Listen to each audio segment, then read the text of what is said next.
Folks, Black Star Network is here. Oh, no punching! I'm real revolutionary right now. Support this man, Black Media. He makes sure that our stories are told. Thank you for being the voice of Black America, Roland. Stay black. I love y'all. All momentum we have now, we have to keep this going. The video looks phenomenal. See, this difference between Black Star Network and Black-owned media and something like CNN. You can't be Black-owned media and be scared. It's time to be smart. Bring your eyeballs home. You dig?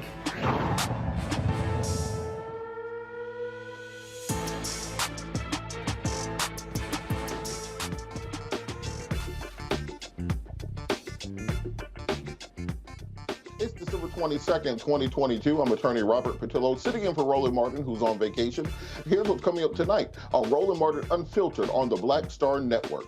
Autumn Roberson-Manahan, a 17-year-old student in Lubbock, Texas, endured months of racist bullying at the hands of classmates. And when she took things into her own hands and responded, when administration officials would do nothing to protect her, she was placed into alternative school and suffered a mental breakdown. We'll speak with her mother and civil rights activists on what is being done to help young Autumn and what is being done to the school system to prevent events like this from happening again in the future. Also, what happened to Autumn Roberson-Manahan is not the first time that this has happened in Lubbock, Texas. Indeed, there is a civil rights lawsuit filed against the city. We're going to talk to one of the lawyers from the Intercultural Development Research Association about what's being done to the Slaton Independent School System to try to stop this type of racist bullying from taking place going forward. Additionally, it just came down, the Supreme Court is blocking the Biden administration from ending Title 42. Title 42, of course, being the Trump-era immigration policy, which allowed the immigration services to deport people faster based on coronavirus fears. Now, of course, we have long since moved on from most coronavirus regulations. We're not wearing masks. We're not getting tested every day. We're no longer having mandatory vaccinations. But 19 Republican governors are suing the federal government, demanding that this process stay in place, fearing that there will be a wave of migrants flooding the United States, and the Supreme Court has agreed with them. We're going to have a conversation about what exactly this means going forward and why the Supreme Court is so important. In this case, you had Neil Gorsuch, the conservative justice, actually writing a concurrent opinion in dissent with Ketanji Brown Jackson, and you also had the two other progressive justices voting against this. However, because Donald Trump was able to steal that seat from Merrick Garland after Mitch McConnell blocked even a hearing, they have enough of a majority to even take Neil Gorsuch's defection to their side. We're going to have a conversation about that tonight. Also, we're going to have a look at how Western powers and international capitalist corporations have caused more political instability in Haiti, leading to death and destruction in the streets. These multinational corporations and these Western powers have been interfering in the goings-on in Haiti for over 200 years now. We're going to talk to civil rights and human rights attorney Anastasia Sanat about what's being done to help restore justice to that nation. Additionally, tonight in our marketplace, a mother figured out a way to capture her son's dream on a colorful play. It's time to bring the funk on Roland Martin Unfiltered, streaming live on the Black Star Network. He's got it. Whatever the miss, he's on it. Whatever it is, he's got the scoop, the fact, the find. And when it breaks, he's right on time and it's rolling. Best believe he's knowing. Putting it down from sports to news to politics. With entertainment just for kicks, he's rolling. It's on go, y'all. It's Roland Martin, rolling with Roland now. He's funk, he's fresh, he's real, the best, you know he's Roland Martin now.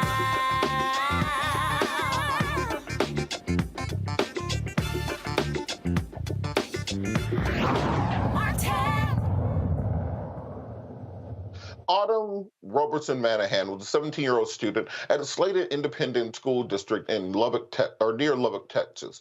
She was a straight A student and actually in line to potentially be valedictorian of her class. However, while at her new school, she endured constant racist bullying from white students because she was only one of about a dozen black students at the school. When she complained to administrators, nothing was done. When she took it into her own hand to prevent the racist bullying, she was placed in an alternative school that forced her to wear an orange jumpsuit and derailed her future. Because of this, Autumn Roberson-Manahan ended up in a mental facility to treat the mental breakdown that she suffered. Here to talk about this and what's being done to hold this school district accountable, we're joined by the mother of Autumn Roberson-Manahan, Autumn Manahan, along with civil rights activist Dr. Candace Matthews, as well as state representative from the state of Texas, Ron Reynolds, and Judge Morris Overstreet. How are all of you doing tonight? We're doing Great. well. And how It's good to be on with you. Thank all of you so much for joining me.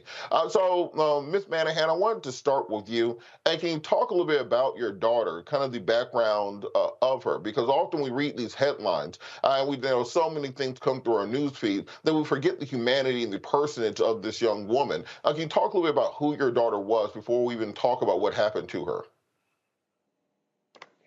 Absolutely, sir. Autumn Roberson-Manahan is the daughter of Broderick and Jaquetta Manahan. She is very family-oriented, just a beautiful soul, a delight. She is truly one of a kind, a gem. She is truly a pillar of her community, and most importantly, she's our baby. Just all the way around the board, a great individual. My baby, my child. Absolutely. And so kind of detail for us some of the things that happened to her that led to these events, because when you kind of read the headline, it sounds outlandish, but it's a lot deeper than even what's being reported in the media, I understand. Can you talk a little bit about that? Oh, absolutely, sir. Thank you all for the opportunity. from August until late September and the beginning to the end of October. Not only that my child experienced racial discrimination, being discriminated against not only for her nationality, her race. She was told that she was smart for a Black girl when she used her choice as an exercise her, her rights to not stand for the Pledge of Allegiance. She was challenged when bringing it to the administrators, as in the superintendent, the assistant principal, the head principal, about the verbal threats that were being made and the N-word with the hard ER being chanted in class, to where this behavior wasn't, here and there. It was from the beginning of school up until the end of September. And, we reported it, we recorded it, and nothing was done about it. Even though we made them aware of our daughter's disability, they didn't care. They blatantly expressed it. On several occasions, my child had, what I would call mental breakdowns, to where, the day got the best of her. Not only when reporting, we dealt with retaliation. Even after reporting that, they liked seeing my child broken. It's very all unfortunate, because, man, there's no one like Autumn. She truly is a gem. So, and can you talk a little bit about the nature of the bullying that she was subjected to? Because it really is outlandish, particularly in 2020, to believe that this could happen for such a prolonged period of time, for 2 months, and nothing be done by teachers and administrators, given the nature of the bullying. Oh, yes, sir. Absolutely. When dealing with Slaton administrators and people that are in charge, African-American children are taught to tolerate, as in deal with, racial discrimination. So Autumn was called names. She was treated a certain way. Not only did she deal with one young man, it was several different occasions, as in, sir, we're talking about seven different young men that bullied and harassed and hazed my child, and none of them were African American. We're talking about Caucasian and Hispanic Americans. It's just all unfortunate, sir. They called her out her name. They taunted her, as in they called her the N-word, porch monkey.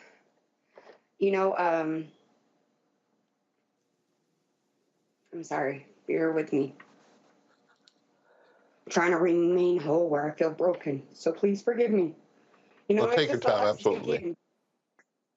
It's just a lot to take in, because the administrators, the teachers, not only did the administrators, as in the teachers, the principals, the assistant principals, as well as the superintendent, when dealing with African-American children, you have to have facts, sir. So that's the unfortunate part, but I had facts. I had recordings of threats being made. I asked for immediate removal when I heard the words, when my daughter had the recording, hey, we're going to hurt you. If being called the N-word, that word is used to deprive us, to insult us as a race, as a nationality. So for, it to be reported to administrators, the retaliation, the breakdowns, for them to call us and ask us for assistance as parents, and nothing be done and it all be reported, it was like they were waiting for that to happen.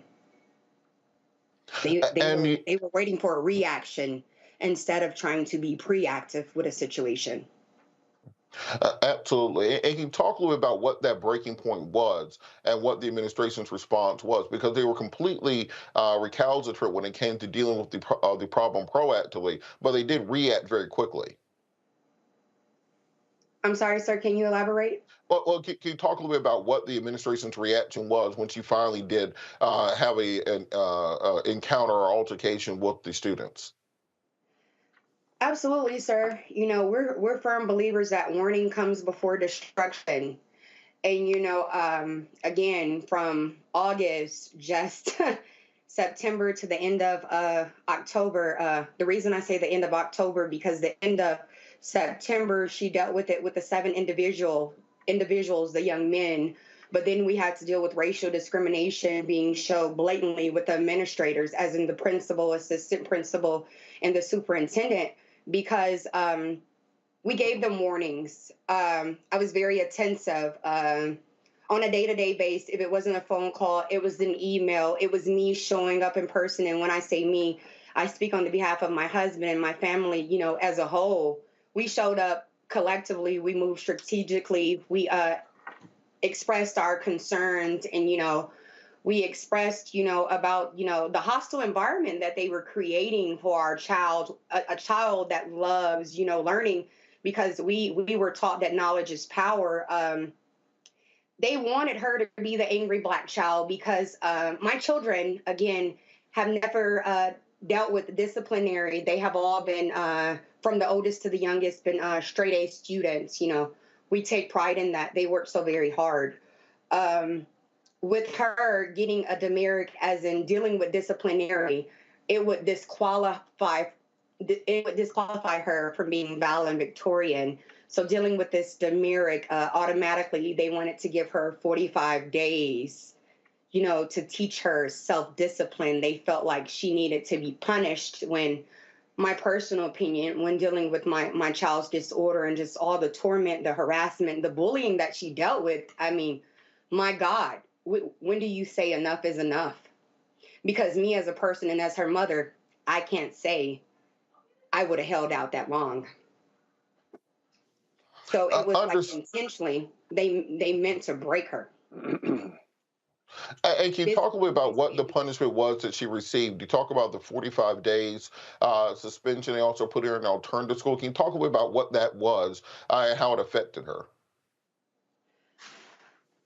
Once they passed down the disciplinary, as in the placement, it was on October 31st.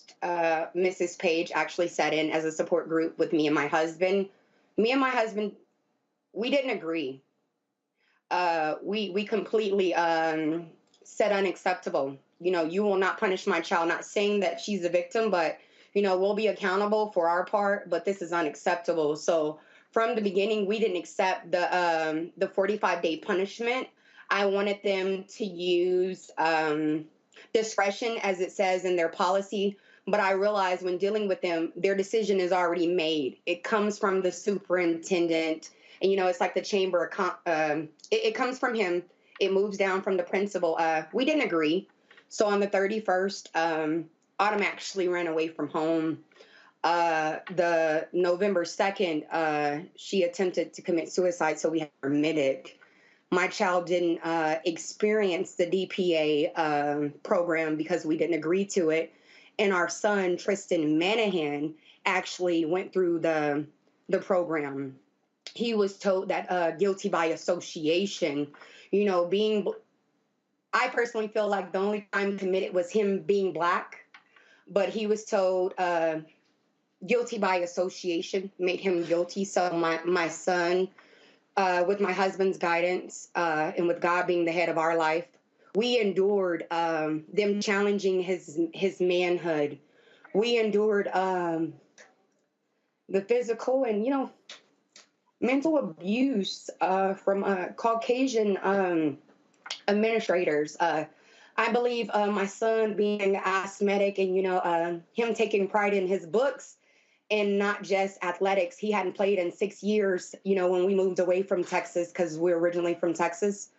The young men on his team, his Slaton teammates, they made comments and referred it, you know, to the can't breathing, as in the George Floyd, instead of, and then when we brought it to the administrators' attention, you know, the young men were able to redeem themselves due to the nationality of their skin and them being football players.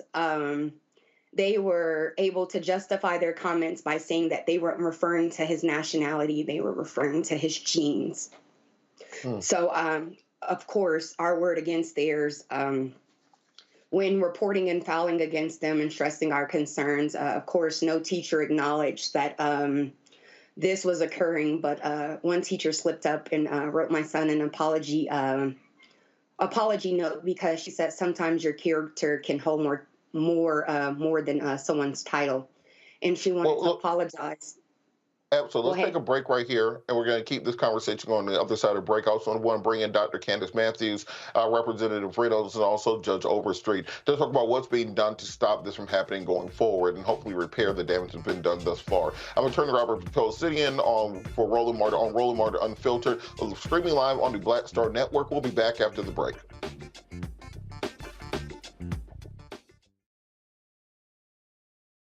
I love directing.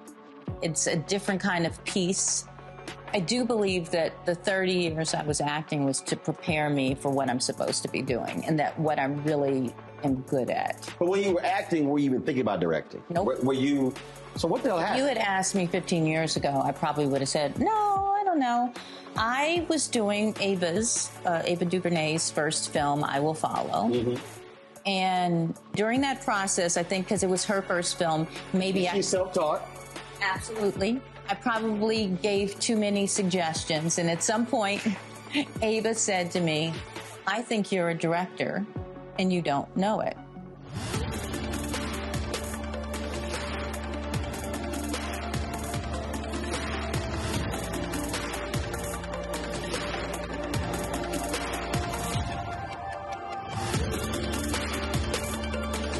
On the next A Balanced Life with me, Dr. Jackie, it's time to tie up those loose ends, setting yourself up for balance, success, and even prosperity in the new year. Financial expert Pamela Sams joins our panel. She will give us a checklist of things that we need to do before the calendar turns. We develop our money mindset by the age of 6. And so we have our sometimes 6-year-old self still operating in the background of our money scripts. That's next on A Balanced Life on Black Star Network. Hey, what's up, everybody? It's Godfrey, the funniest dude on the planet. Hi, I'm Israel Houghton. Apparently, the other message I did was not fun enough. So this is fun. You are watching Roland Martin, my man, Unfiltered.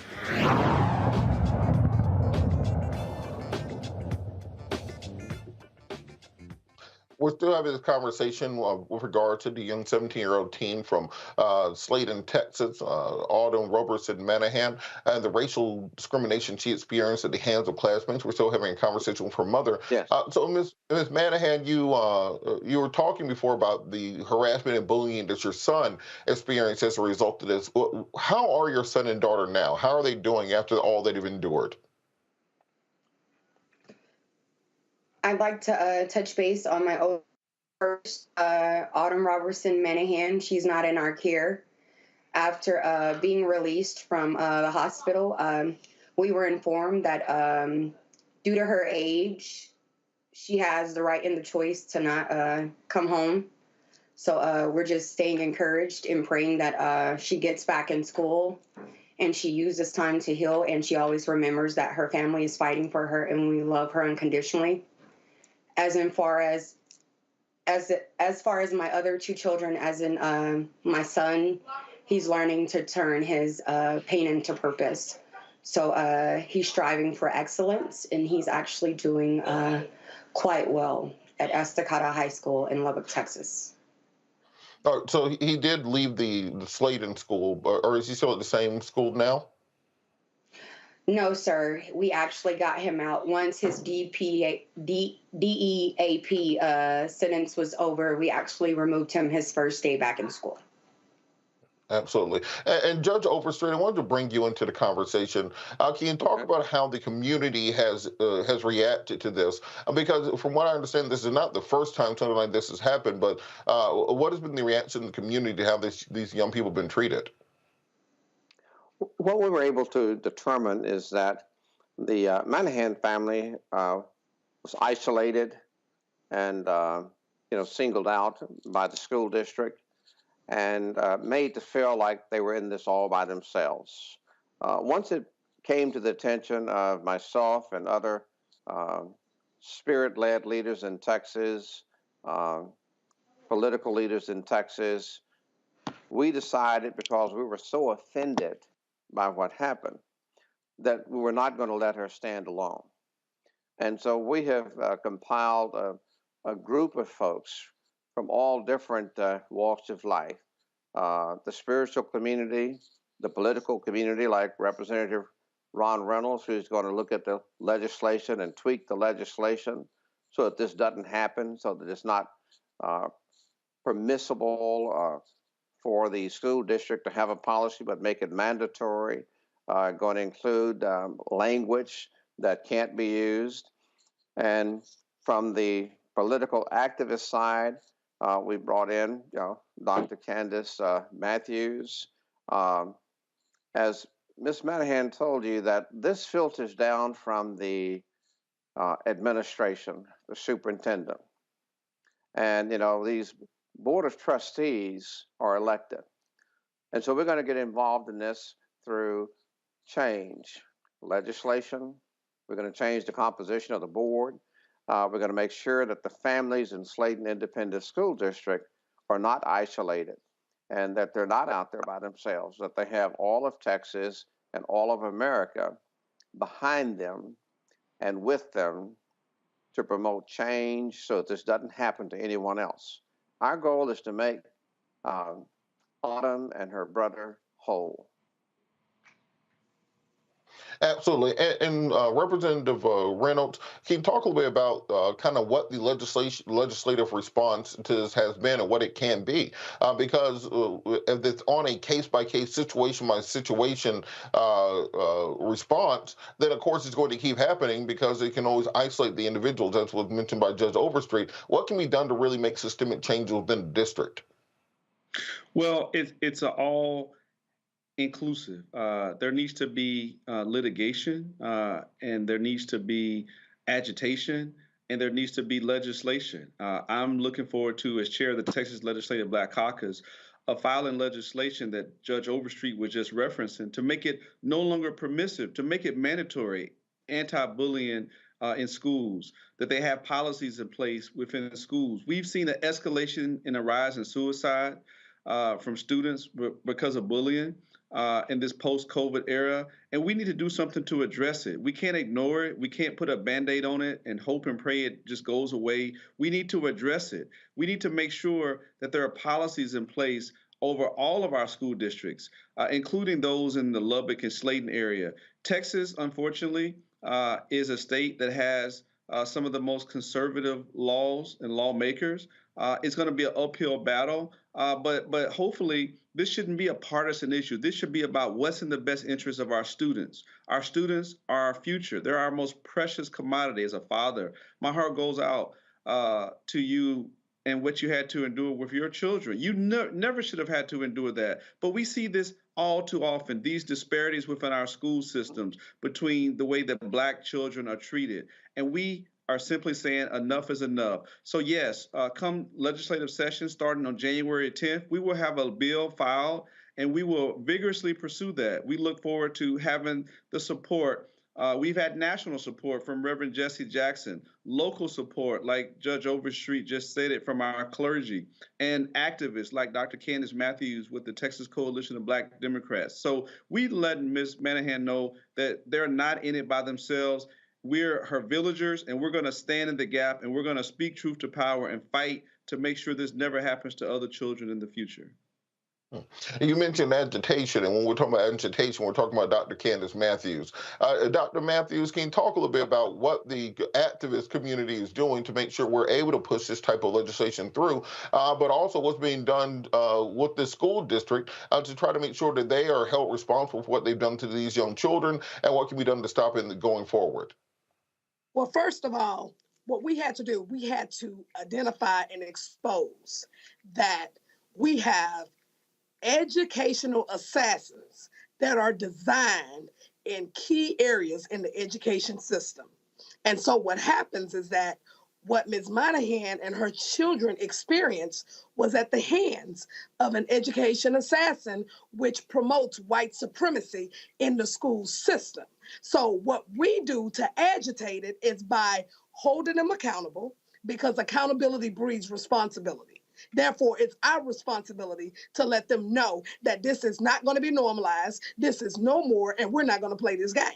So then what we plan on doing is a call to action, which would be on January the 12th. And we're going to let them know that we are not going to take this sitting down. We are in full support of the Manahan family and all the families that are of color. Because if you sit back and just let them do this, then we will be complicit. And that's not what we're going to do.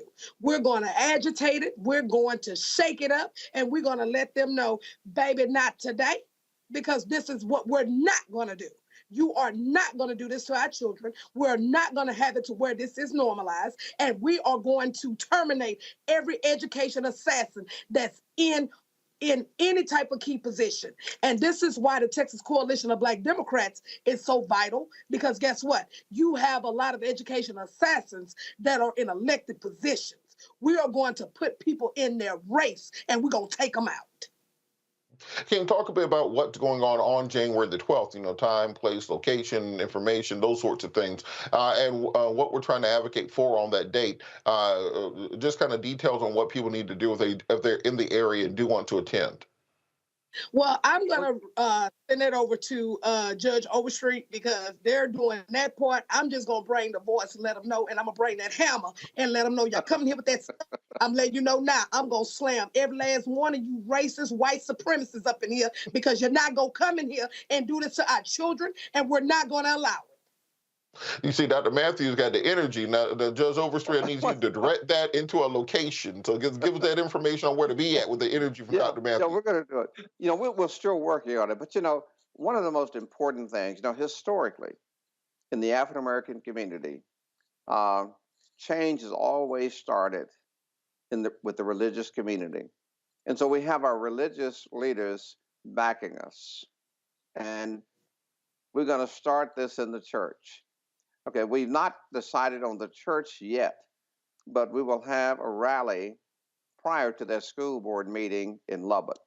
Because it's one thing for us to sit back and talk and to be on talk shows and to be on the radio, be on the TV. But what the families in Slaton Independent School District need to know is that we're willing to come where they are, stand with them, stand for them, and stand in the gap, just as Representative Reynolds said. So one, we're going to Lubbock en masse. Two, we're going to hold a press conference, we're going to hold a rally, and we're going to be at that school board meeting to let those school board members know that the light of the whole world is shining on them. And as the old folks used to say, you know, when you got a bunch of roaches scurrying around in the kitchen and you turn on the light, they just break and run. And so we're going to put the light on their actions so that the whole world can see it. Now, we don't know the place. We're not announcing the place yet, but we are announcing the date. And that's January 12th. That's the date that the school board meeting occurs, and it'll be prior to the school board meeting. And we'll go from the rally and the press conference to attend the school board meeting. And quite a few of us are going to be signing up to address the school board. So what else have we done? I've written the school district Freedom of Information to ask for the policy that they have in effect. And they had the lawyers write me and give me what they had. I don't think it's enough. I'm going to share that with Representative Reynolds because we can tweak this legislation to make sure that it's mandatory that every school district in Texas. So what we're going to do in Lubbock is going to affect everybody in Texas. That's the way we operate. That's the way we roll. We're not just doing it for the Manahan family. That's our focus right now. And we're going to make them whole, but we're going to create an opportunity for every child in Texas, no matter what school district. They're not going to have to suffer what the kids in Slaton Independent School District and some of the surrounding school districts have had to suffer. That's what we're going to do. Absolutely. You know what, Robert? Yes, Dr. Matthews. I was just going to leave you with this note here, is that the real message that we're trying to send is this: when you mess with one of us, you done stepped on an ant bed, which means we're coming in droves to address this whole issue. So you mess with one of us, that means you gonna mess with all of us, and I'm bringing the hammer too. Absolutely. Representative Reynolds, we've seen for the last couple of years, Tea Party and MAGA people storming school boards to get, gender policy changed, to get school books changed, etc. What has been the response to this legislation you have on anti-bullying? Is there any bipartisan support? Is the entire Democratic coalition on board co-sponsoring it? Or what needs to be done to make sure that this is, one, voted on, but two, to ensure that it's actually passed on the state level? Well, that's a great question. And certainly to get anything done in Texas, for any Democrat to get anything done, you need bipartisan support. And it is my good faith, hope, and optimism and prayer that I'll be able to get some bipartisan support, because this doesn't just impact Democrat or Black kids or Hispanic kids. It can impact all kids, and all kids should be safe and secure at schools.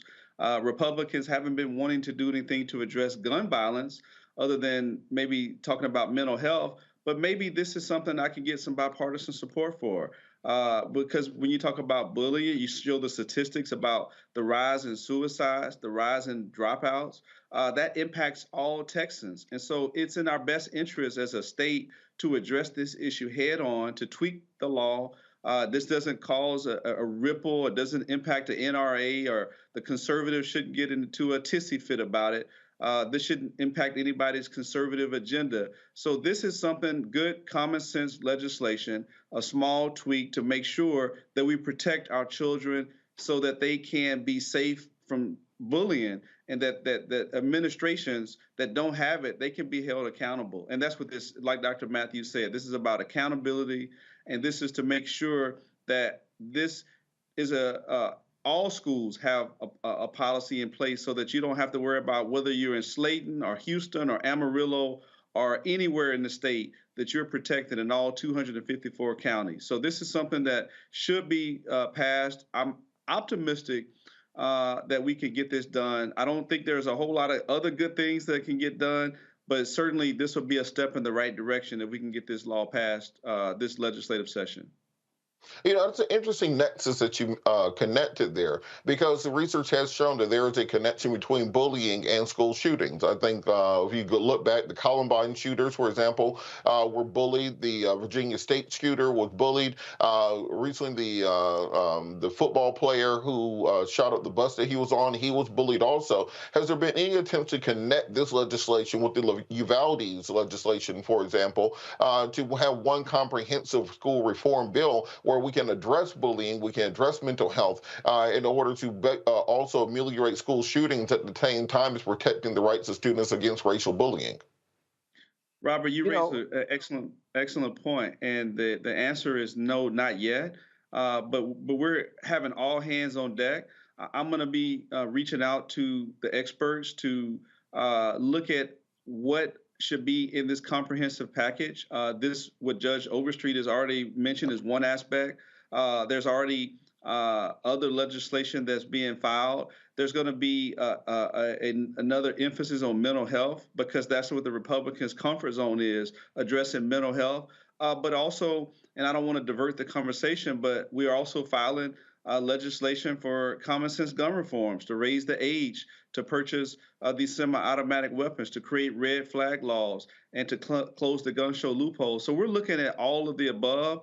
More than likely, there'll only be some small aspects of legislation that'll be passed, but we will not yield to not filing the legislation because we won't pass it. We're going to file it and try to get it all passed, and then we'll be optimistic that we'll get some of it passed. Realistically, all of it won't pass because of Governor Abbott and some of the recalcitrant Republicans in leadership in this state that have failed Texas, that they've failed to put our children and public safety first. They put the NRA, and I'm just speaking truth to power, I'm just being transparent. They put the needs of the NRA above the needs of Texans. Even Uvalde, even after Sulphur Springs, and even after Sandy Hook, even after we've had Texas leading the nation in the number of mass shootings, there's no appetite from my Republican colleagues to address gun reform legislation. So I think that they'll be more eager to focus on this anti-bullying than they are focused on other comprehensive things to stop and mitigate these mass shootings. Absolutely. Judge Overstreet, I want to toss over you before we close up. I agree with Representative Reynolds. See, this is not one of those hot social issues, those hot button issues like abortion and gun reform, those hot button issues for Republicans. This is about our children. What our schools should be a place when parents drop their children off. It's a place of love and learning, and it's safe. And that's what all parents want when they drop their kids off at school, that they're going to be in a safe environment, free from harm. And I think it's not just the N word, but you have all kind of misogynistic words that kids use based on race or religion or gender or sexual orientation. This is just making our schools safe. And that's why I believe that working with Representative Reynolds, the Legislative Black Caucus, we're going to get bipartisan support. How can you be against legislation that says kids shouldn't treat other kids bad to the point that they want to drop out of school and commit suicide? How can you be against something like that? You just can't. You're going to be for it. And so we know that Ron Reynolds, Representative, he's going to lead the charge, and we're going to get this done. Well, as you know, politics makes for strange bedfellows. So I can never put anything past a Republican legislature to oppose, but it seems like if there's going to be any bipartisan legislation, this will be the type that people should be able to get behind. For Ms. Manahan, before we go, I wanted to talk a little bit about what other steps the family are taking to try to reform this system. As you mentioned, you have other children in the system who are able to get out of the school. What other steps is the family taking currently to one, try to stop these things from happening, but two, to make sure that the people responsible are held accountable? We're working with Mr. Overstreet and Dr. Matthews, with Mr. Reynolds, and so many other community activists, along with our family. We continue to voice, the facts that, racial discrimination and racism will not be tolerated. As far as my children, we continue to fight and stand as one so that we can keep Autumn encouraged. Again, allow her time to heal. I've been working with my cousin Phyllis Gant and a few more activists, to get her the proper resources that she needs for her disability, as well as, so that she can, move forward, whether it's homeschool. The goal and the key is to finish high school so that she can move forward with college, because she's a brilliant individual. And the other two, again, we just continue to move forward with turning our pain into purpose. And are these same administrators still in place? Are the same teachers, principals still there? Or has anything been done from the state to remove them or to at least investigate what's happened thus far? They're still there in full effect. Well, this is just the start. This is just the beginning. This is not the end. We're closer to the beginning than we are to the end of this. And yeah, there's probably going to be some changes. Absolutely. And Dr. Matthews, what are some groups for people who are in the area who want to be involved, some groups that are leading this charge on making these sorts of changes? Where should people be signing up to work with you and other community groups if they really want to be part of these groups that are creating change in the community? Well, one of the groups is the Texas Coalition of Black Democrats. It's a good one. And then also you have the New Black Panther Nation is a good one. You have Pure Justice is a good one. I mean, they have different organizations that specializes in different deals that you can actually become a part of. Because at the end of the day is that, period, When your child goes to school, your child does not supposed to go to school and come home traumatized. Absolutely not. Education's supposed to be free of racism. It's supposed to be free of any taunting. It's supposed to be free of bullying.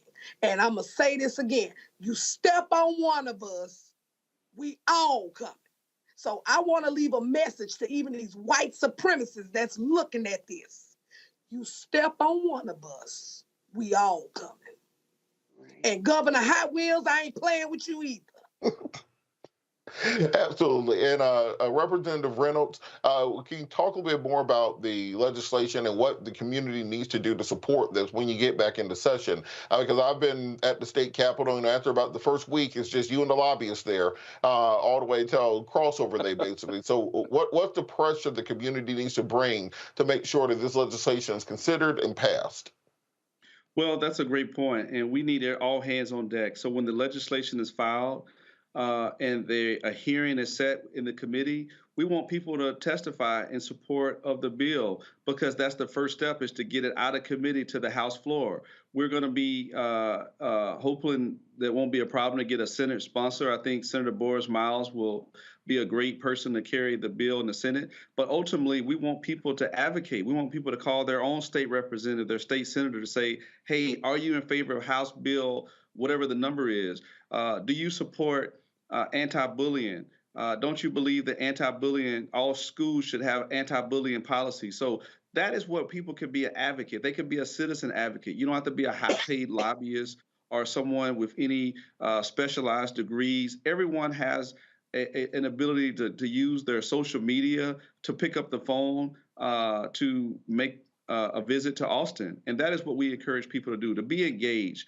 Don't be on the sideline, get in the game, be in the trenches. None of us were there to be able to walk with Dr. King, and none of us had the ability to do some of those things. But now this is your civil rights moment. This is your ability to be a part of something special, to make a difference in the state for our future generations. And I encourage people to be engaged and involved. Dr. Matthews indicated different organizations that will be rallying, and everyone can be a part of those grassroots efforts. So that is what we're going to encourage people to do. We're going to be disseminating that information via social media and email, and we hope that people will be engaged and involved. Starting on January 12th, the information that Judge Overstreet and Dr. Matthews has mentioned in the Lubbock area, and then going forward in Austin, throughout the legislative session when this bill moves throughout the process.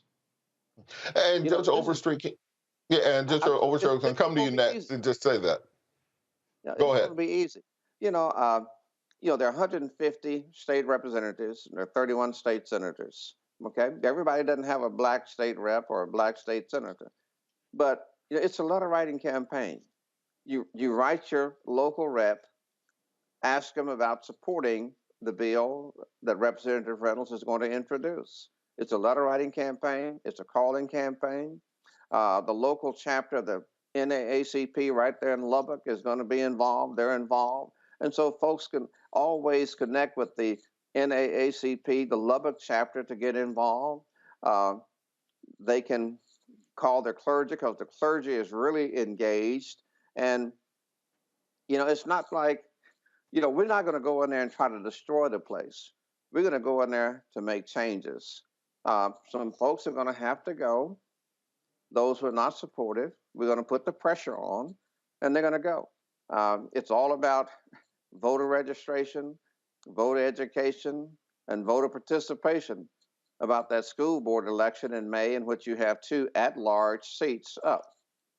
We have one brother on that board, and he needs some support. And we're going to show the people in the Slaton Independent School District that they're not standing alone. And we have a plan. We're not announcing all of it, but we have a plan of action. We have planned our work, and we're going to work our plan until we achieve success in the Slaton Independent School District. And that's going to help every school district in Texas.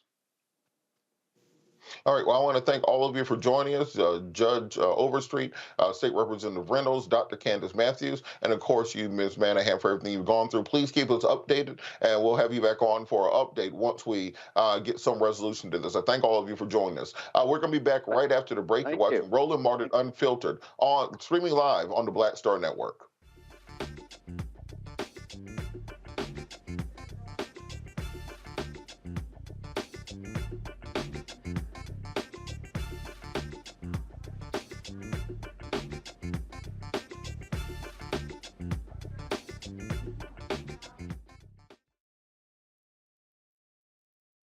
Hatred on the streets, a horrific scene, a white nationalist rally that descended into deadly violence.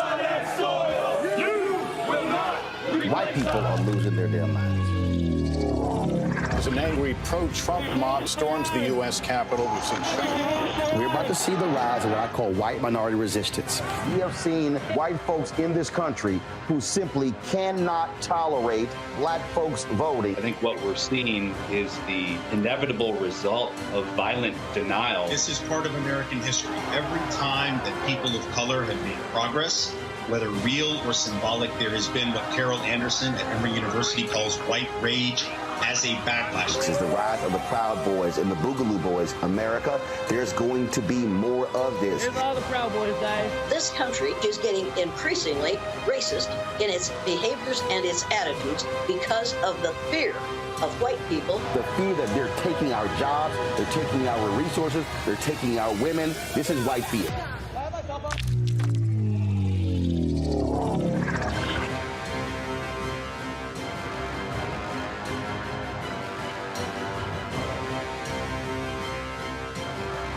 We talk about blackness and what happens in black culture. We're about covering these things that matter to us, speaking to our issues and concerns. This is a genuine people-powered movement. There's a lot of stuff that we're not getting. You get it, and you spread the word. We wish to plead our own cause. Too long have others spoken for us. We cannot tell our own story if we can't pay for it. This is about covering us. Invest in black-owned media. Your dollars matter. We don't have to keep asking them to cover our stuff. So please support us in what we do, folks. We want to hit 2,000 people, $50 this month, raise $100,000. We're behind $100,000, so we want to hit that. Y'all money makes this possible. Checks and money orders go to P.O. Box 57196, Washington, D.C. 20037-0196. The Cash App is $RM Unfiltered. PayPal is R Martin Unfiltered. Venmo is RM Unfiltered. Zelle is Roland at RolandSMartin.com. Next on The Black Table with me, Greg Carr, we welcome the Black Star Network's very own Roland Martin, who joins us to talk about his new book, White Fear, How the Browning of America is Making White Folks Lose Their Minds.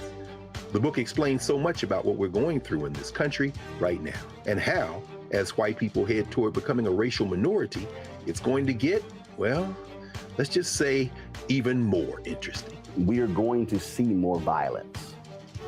We're going to see more vitriol, because as each day passes, it is a nail in that coffin. The one and only Roland Martin on the next Black Table, right here on the Black Star Network. We're all impacted by the culture, whether we know it or not. From politics to music and entertainment, it's a huge part of our lives, and we're going to talk about it every day right here on The Culture with me, Faraji Muhammad, only on the Black Star Network. On the next A Balanced Life with me, Dr. Jackie, it's time to tie up those loose ends. Setting yourself up for balance, success, and even prosperity in the new year. Financial expert Pamela Sams joins our panel. She will give us a checklist of things that we need to do before the calendar turns. We develop our money mindset by the age of 6.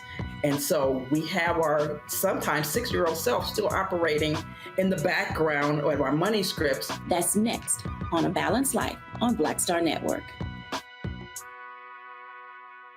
Hey, I'm Deion Cole from Blackest. What's up? I'm Lance Gross, and you're watching Roland Martin Unfiltered.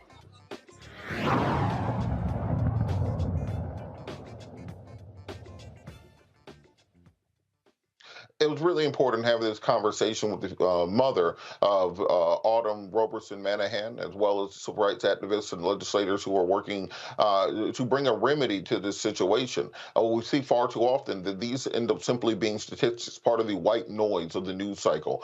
Things that we see happen, but no one ever does anything about. As long as we allow that to take place, we create a situation where these will only proliferate and metastasize. We did not get to a place of January 6th on January the 5th. It took years of buildup before those people got to that breaking point. And when we see these things growing within our community, there has to be a response whereby we can hopefully bring these things to a peaceful resolution. But right now, we see the overcriminalization of our students, the overuse of disciplinary processes against Black students in many school districts around the country, as well as a rise in this white supremacist bullying on campuses, both on the secondary and post-secondary level. We're going to go to our panel. We're going to start bring in Mustafa Santiago Ali. Mustafa, what did you think about that conversation we had with the mother of Autumn Roberson-Manahan and the activists who are working to create the change in the community to stop this from going forward? Well, I could feel the pain that she's dealing with and wanting to be able to make sure she's protecting her daughter, but at the same time, also figuring out a pathway forward to address these injustices that have happened to her children. If they've happened to her children, then they've happened to other Black children that's there in the area. You know, we should understand the dynamics, Robert, that's going on there in West Texas. We got 4% African Americans that actually live in West Texas. About 46% are white, about 44% are Latin or Latinx, however you want to label it. And there's a number of dynamics that have been going on there for a while. If you remember, back in June of 2020, Black Lives Matter folks had to come and actually deal with some of the injustices that were happening there. We've had injustices happening at West Texas A&M, where students have also had to deal with these racist types of things that are going on. So in this moment, we really need to rally around that family and others with the steps that will be laid out as folks move forward, if we want to make sure that there's real, true transformation. Because it's not just about one case. It is about making sure that there's a transformation that stops these types of things from being able to have fertile ground, as you mentioned earlier, with January 6th as an example, and that everyone can actually be protected so that they can learn and thrive there in West Texas. You know, there was a period of time where many of these types of bullying and hate crimes were on the downslope. You know, we saw for years the information tracked by the Southern Poverty Law Center saw a number of white supremacist organizations taking a nosedive in the mid-2000s. We saw reports to the FBI and to the Justice Department of police brutality and hate crimes taking a nosedive, but they've been on the uptick, particularly since the Obama administration, but more so in the last 2 to 3 years, we've seen a massive uptick in white supremacist activity. Why do you think this is happening right now? What do you think is that cauterizing moment that is leading so many of these extremists to be more open and brazen to the point of simply calling this girl the N-word in the middle of school with everyone around out loud and just assuming nothing is going to happen? Well, oh, sorry, Teresa, go ahead. Yeah, go ahead, okay. Teresa, sorry. Yeah, well, unfortunately, this is, kind of where we are in our country. We have had a very tumultuous, last couple of years as we, even on the second day of Kwanzaa, it's trying to figure out how we figure out how to unify and how do we figure out what our next steps are. But I think in this country, we have really had a bad taste of dysfunction and also just misorganization of how politics was actually supposed to be reconstructed. What do I mean by that? I mean that democracy right now is now being determined by the ways of how some of these elected officials utilize, either social media or their own little blog posts to try to figure out, how they define what the Constitution is, which is already is written. And so I think we have a lot of these, individuals that are, either making different publications or are, trying to figure out, how they want to define what the country is. And we're seeing it actually, not only come into our schools, but it's also, coming into, our home life. And that's why I think there has to be a restriction on a lot of some of these issues, you know, where we have to kind of get back to bases when it comes to tradition and politics.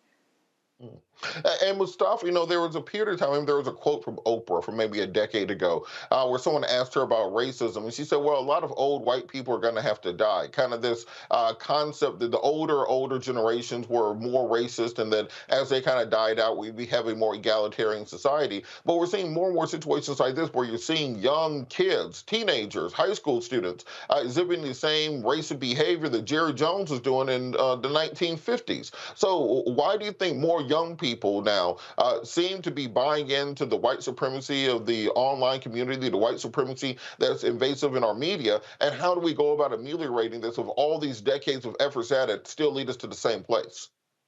Yeah, well, you know, racism is a result of your environment, the environment of your family, where you grow up, what you hear them saying, what their values are, whom they don't see value in. And it is also that greater environment, if you will, the folks who you hang out with, what's being done in your schools, and spoken about unofficially or officially in your churches and other types of organizations that you might be a part of. It is also a reflection of, you know, the former president who, you know, embraced racism and racist individuals as a part of his administration, and those who came into the White House. But you can bring it even further home.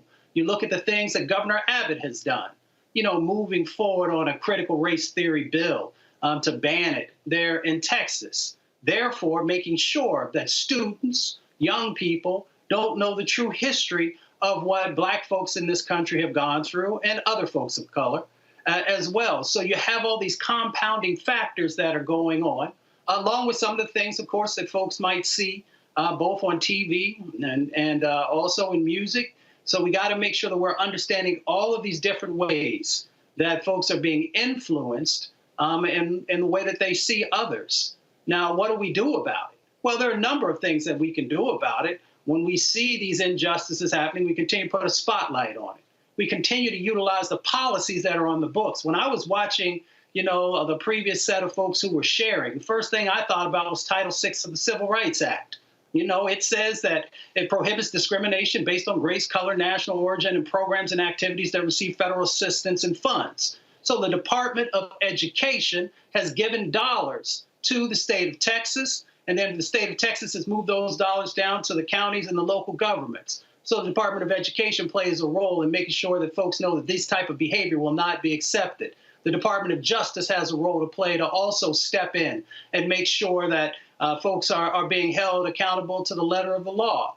There are a number of things that we can do to make sure that we're helping young people to understand that these types of behaviors is not acceptable. But we can't just leave it on young people. I heard so many people talking about them, and yes, they are part of the process, but it is also about those adults who allow this type of actions and behaviors to go on for a considerable amount of time.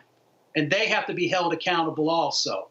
So we just got to continue to push forward. But for me, accountability is real big. And that accountability happens by hitting people in their pocketbooks, by holding people to the laws that are on the books. And then for us to make sure that we are also holding the culture accountable for the things that sometimes we continue to pump out there that's not beneficial to our people in any form or fashion. I want to bring Attorney Demario Simmons or Solomon Simmons into the conversation. So let's just talk about this from a legal perspective. You're a parent, your child is being bullied at school, they're the victims of racial threats, you report them to the administration. Absolutely nothing is done by the administration to address the racial taunts from the students. Your child gets into a fight with one of the racists and they punish your child. 45-day suspension and send her sentenced to alternative school. She runs away from home and attempts to commit suicide. What sort of remedies are available to a family in a situation like this? Is there a cause of action that they can file suit against the district for? Or what can be done if another family finds itself in a situation like this? Yeah, good to see everybody. A couple of things. I mean, I've dealt with this situation on many occasions, unfortunately, for parents and students. Number one, you want to file a complaint with the Department of Education, a Title VI complaint. I heard my brother Mustafa, looking good in that pink jacket, by the way, mention that. So that's certainly something you can do. Number two, you can file a Title VI lawsuit Let me tell you about this Title VI lawsuit. I have several that I've done. I have a big one going on right now with the University of Iowa. You know, this is so systematic because the Supreme Court back in April of this year, they gutted Title VI and they made it where you cannot get emotional damages related to Title VI claims. And what does that mean? That means that this young lady who's suffering from this mental and emotional strain that caused her to commit suicide, those type of damages may be barred under Title VI based upon the United States Supreme Court decision. Because as Mustafa stated and Teresa stated also, this country systematically is racist and they're systematically trying to erode civil rights laws and other policies and laws that have been put in place for decades to try to make this country less racist and more equitable. But you still got to bring the lawsuit. And then in the state of Texas, there may be some type of state-based lawsuit. If this was happening in Oklahoma, or I had a case similar in Seattle, Washington, you could file a tort claim. Now, in Texas, they do things with tort claims a little different, and I'm not really up on that, so I want to speak about it. But if I'm a parent, or if I'm an advocate, or if I'm a community member, you got to do everything you possibly can to push this type of case along. And then we got to reach out to our federal officials. I mean, I like to call her my congresswoman because I don't have one here in Oklahoma, Representative Sheila Jackson Lee. I would say reach out to her office. She's someone I've found, anyone that reaches out to her, her office will respond. But we need to have federal intervention. We already talked about the Department of Justice. You know, we continue to give billions and billions of dollars to the Pentagon and for wars overseas, but barely funded the Department of Justice. The Department of Justice needs to be quadrupled at minimum to deal with these type of cases because, as Mustafa stated, Trump unleashed what was underneath the surface, what was always there. Trump unleashed it and allowed people the opportunity and the cover to come out with a full 100 racist self. And we're going to need a full 100 anti-racist policies, laws, and practices to put it back to just where we were just 8 years ago. You're absolutely correct. And after the break, we're going to talk to the attorney who's filed a complaint against the Lubbock School District, Paige Duggins-Clay, civil rights attorney with the Intercultural Development Research Association, to talk about exactly what you and Mustafa and Teresa were just saying about the legal remedies that are available and the legal actions that are currently taking place to stop the school district from harming more Black children. We'll be back after the break on Roland Martin Unfiltered, streaming live on the Black Star Network.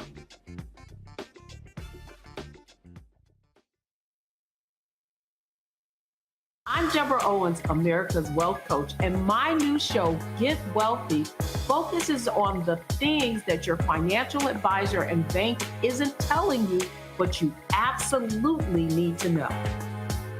So watch Get Wealthy on the Black Star Network. On the next A Balanced Life with me, Dr. Jackie, it's time to tie up those loose ends. Setting yourself up for balance, success, and even prosperity in the new year. Financial expert Pamela Sams joins our panel. She will give us a checklist of things that we need to do before the calendar turns. We develop our money mindset by the age of 6. And so we have our sometimes 6-year-old self still operating in the background of our money scripts. That's next on A Balanced Life on Black Star Network. When you talk about blackness and what happens in Black culture, we're about covering these things that matter to us, speaking to our issues and concerns. This is a genuine people-powered movement. There's a lot of stuff that we're not getting. You get it, and you spread the word. We wish to plead our own cause. Too long have others spoken for us. We cannot tell our own story if we can't pay for it. This is about covering us. Invest in Black-owned media. Your dollars matter. We don't have to keep asking them to cover our stuff. So please support us in what we do, folks. We want to hit 2,000 people, $50 this month, raise $100,000. We're behind $100,000, so we want to hit that. Y'all money makes this possible. Check some money orders. Go to P.O. Box 57196, Washington, D.C. 20037-0196. The Cash App is $RM Unfiltered. PayPal is R Martin Unfiltered. Venmo is RM Unfiltered. Zelle is Roland at RolandSMartin.com. Hi, I'm Israel Houghton with Israel and New Breed. What's up, what's up? I'm Dr. Ricky Dillard, the choir master. Hey, yo, Peace World, what's going on? It's the Love King of R&B, Raheem Devon, and you're watching Roland Martin, Unfiltered.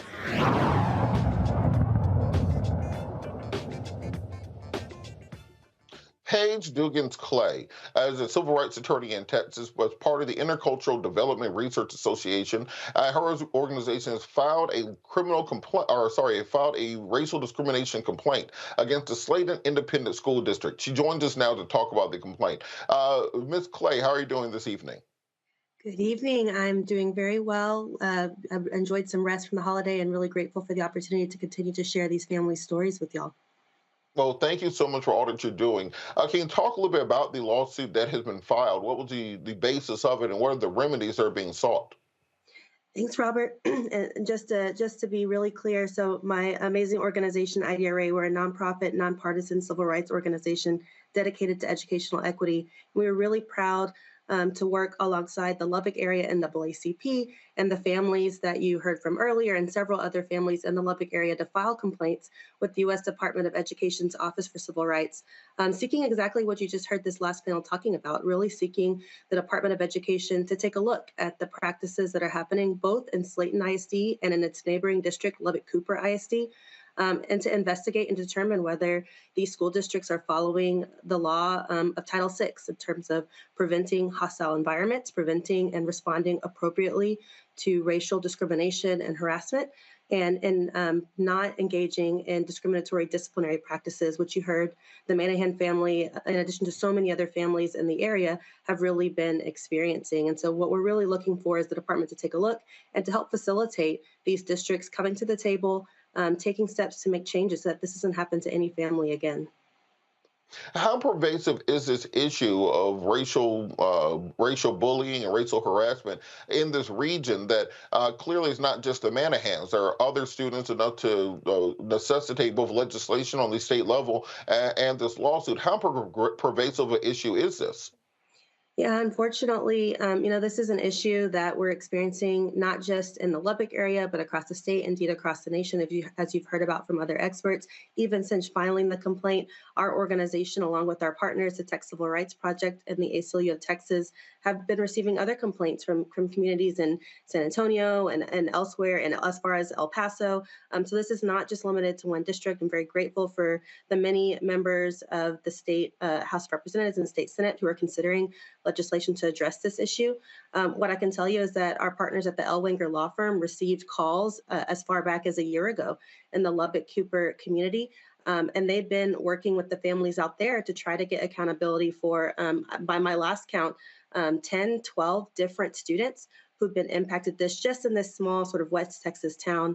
And so we know that it's happening. We know that the broader culture of suppressing truthful conversations and dialogue about cultural, racial histories and differences is not helping matters, and in fact, fanning the flames. And that you heard mention of some of the legislation that's been passed in Texas and is sweeping really across the nation, that's really censoring our educators and our school leaders' ability to address this effectively, and really would urge the legislature to consider taking steps to make sure that educators know that we really shouldn't tolerate, and we should make sure that kids understand the history, the deeply harmful impact of this sort of language, and give educators and kids the tools to learn from this and to not continue to repeat these really shameful behaviors. I can hear the conservative response now saying, well, this is just woke liberal cancel culture, trying to criminalize students just playing games on the schoolyard and trying to turn everything into a big racial grievance card. What's the response to the opponents of this who of course, want to maintain the status quo, which is white supremacy? What is being done in order to deal with those things? And also, how can we get actual bipartisan legislation done, or even a civil judgment, when you have a good portion of the population that feels that issues like this do not affect them and therefore not a big deal? Yeah, thanks so much for the question. I think the reality is that the families in Slaton, the Manahan family, the other really brave families in Lubbock Cooper, they're not asking for special treatment. They're not asking for anything outrageous. They're just asking for a safe, supportive, non-discriminatory learning environment for their children. And that's what every parent wants for their child.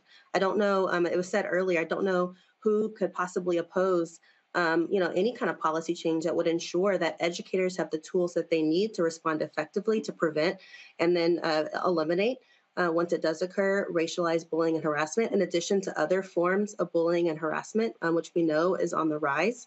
And if for those who would oppose it, I'd ask them to have a conversation with Ms. Manahan or other families, the Kemp family out in Lubbock Cooper, about the really horrific impact that these current policies and the current failure to follow law under Title VI and school policies, the impact that it's had on their children. I think you should talk to Autumn and see how it's derailed and impacted her life. And if you still can have a conversation with those folks and with those parents and those students about how this has impacted them and feel that the status quo is okay, then that says more about you than it does than any of the other advocates just looking for high quality education for their kiddos. Where is this racial discrimination complaint at currently? What is how close is it to actually getting a decision or a ruling on it? And what can be done from other organizations who might want to file an amicus brief? What can be done to help support it going along?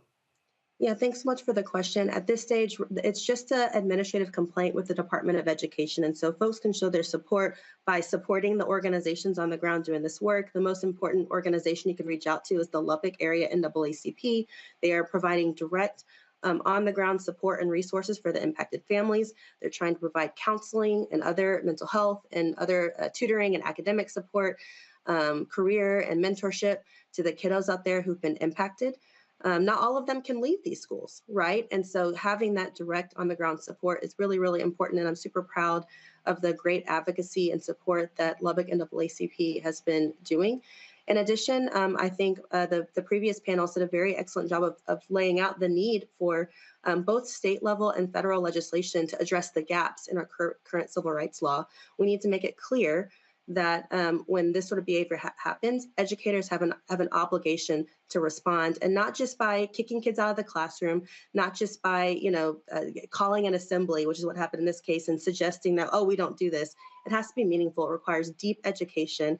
It requires investing and training so that people can recognize and really facilitate these difficult conversations so that kids can learn to respect each other and to not engage in this harmful behavior. And it requires investing in support for kiddos who are experiencing it. We know that these have the impacts of bullying can have horrific challenges and roadblocks for our kids, mental health related challenges, career and developmental challenges. And so really investing in supports for kids who are the victims and helping them stay on track when they are impacted. And so really going to the State House, raising their voice. You can follow idra.org and sign up for our updates. We'll be sure to provide opportunities to how to testify in the state legislative session and to connect you with other folks on the ground in the Lubbock area and beyond for those who want to reach out to the families that are directly impacted. If this complaint is successful, what's the next step? What are the remedies that are being requested? What are the changes that can be made as a result of this complaint that may work in conjunction with the state level legislation as well as the potential litigation on behalf of the families?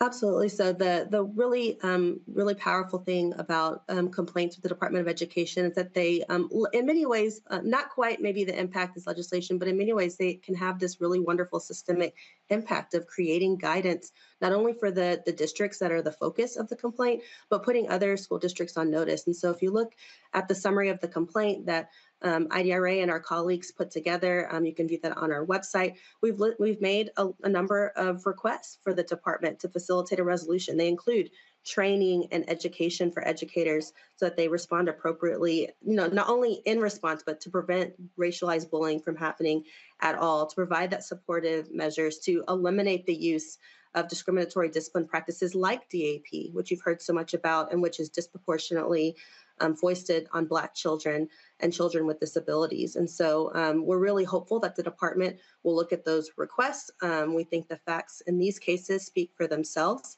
Unfortunately, as with many types of legal action, these complaints can take time. And so we think we've done a good job laying out the information to the department along with our partners. We have really wonderful counsel at the Ellwanger law firm that has been assisting with this, and I know will lead negotiations on the complainant's behalf. And we're really hopeful that in the next couple of months, the department will help facilitate a resolution that everybody can be really proud of. And I'm really hopeful that the districts involved will view this as an opportunity to make positive change.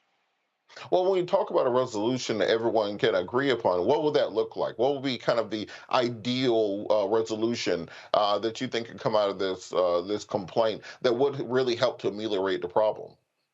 Yeah, I think the number one thing that these families, we've been meeting with them for the last several months in sort of a community setting. And what I'm hearing from those families is that what they want, first and foremost, is an acknowledgement that the way that they have been treating is not right, it's unfair, and that it needs to change. And then sort of creating those opportunities for the community to be involved in crafting the resolution. And so one of the requests that we've made at the department is that they ask the school districts to convene a community-based groups where parents and students and other community groups can have input on the school's policies, can have an opportunity to provide feedback, to have direct access to school leaders so that they can hear directly from parents and they can no longer be ignored. I think that's a really critical component of any agreement. And then, just getting back to basics, Title VI is really not that complicated of a law. You've got to prevent racial harassment in all its forms, and you cannot engage in discriminatory discipline. And here, the reflexive use of placing Black children in DAEP is just sort of per se questionable. And we're really hoping that the department will urge these districts to stop, relying on DAEP, to have clarity in its policies that we consider in accordance with school policies, progressive discipline policies in terms of looking at restorative justice options, in terms of looking at alternatives to exclusionary discipline, and really things that will help make the whole school community better instead of just using this form of punishment, which we know hurts kids. Absolutely. Thank you so much, Paige Duggins-Clay, civil rights lawyer from the Intercultural Development Research Association. Please keep us updated on this complaint and what's being done to changing things going forward. We really appreciate all that you do in the community. We're going to be back after the break on Roland Martin Unfiltered, streaming live on the Black Star Network.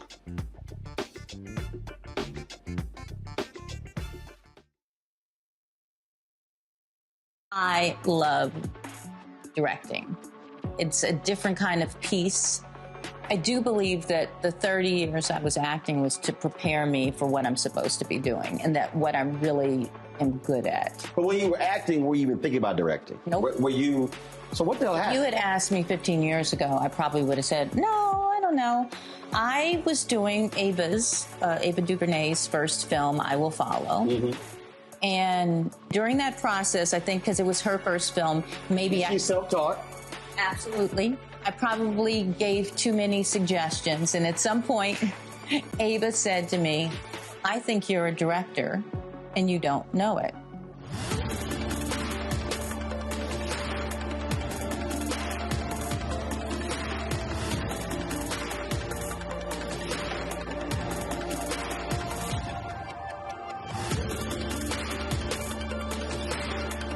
Hatred on the streets, a horrific scene, a white nationalist rally that descended into deadly violence. White people are losing their damn minds. As an angry pro-Trump mob storms the U.S. Capitol, we've seen shooting. We're about to see the rise of what I call white minority resistance.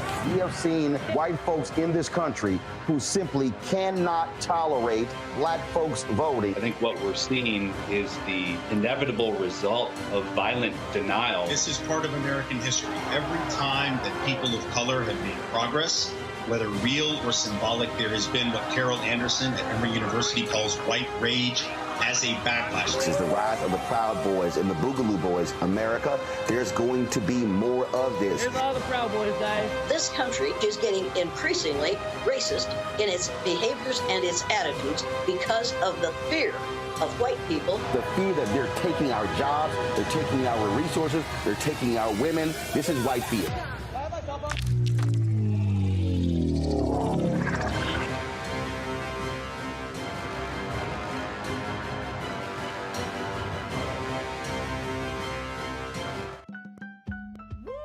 We're all impacted by the culture, whether we know it or not. From politics to music and entertainment, it's a huge part of our lives, and we're going to talk about it every day right here on The Culture with me, Faraji Muhammad, only on the Black Star Network.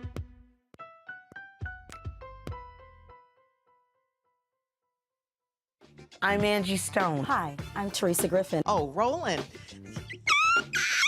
Hey, Roland, I am so disappointed that you are not here, first of all. Where's our dance? It's like we get a dance in every time I see you. And so now you're not here for me to dance with, sir. You and your ascot. I need it. I need that in my life right now. Okay, I love you, Roland. What's up? I'm Lance Gross, and you're watching Roland Martin Unfiltered.